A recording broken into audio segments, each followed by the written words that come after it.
শাহ সুলতান বাবার আজকে ওরস মোবারক, সেই উদ্দেশ্যে তাকে উৎসর্গ করে আমরা ওই মোম বানাচ্ছি, যেটার ওজন হলো 34 কেজি 500 গ্রাম।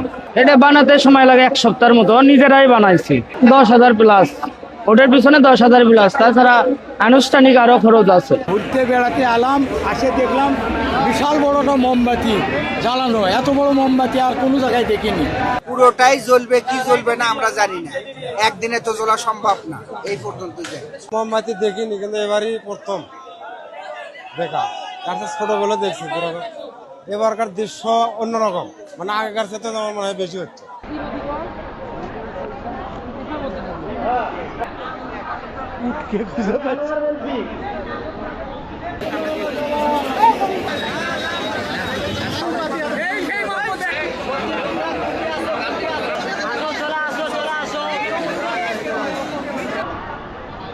বগুড়ার ঐতিহাসিক মস্তানগড়ে বৈশাখ মাসকে বিদায় জানাতে হযরত শাহ সুলতান বলকি রহমতুল্লাহ আলাইহির মাজারকে কেন্দ্র করে দেশের দূরদূরান্ত থেকে তার ভক্ত আশিকানদের উপস্থিতিতে জমে ওঠে বৈশাখের শেষ দিনের এই মেলা।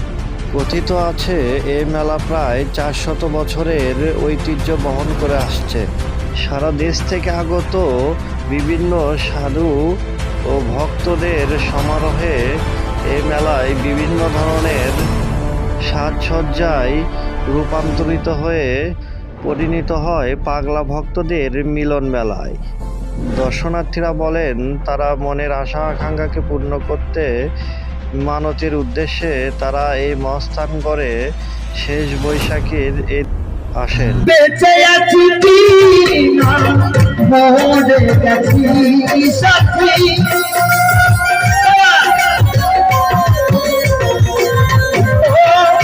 বেঁচে আছি কি না মরে গেছি, একবারে সে দেখতে যাও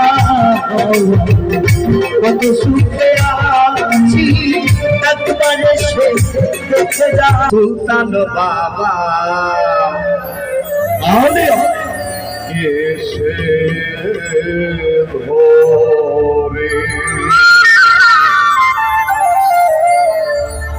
বলেছে বারানি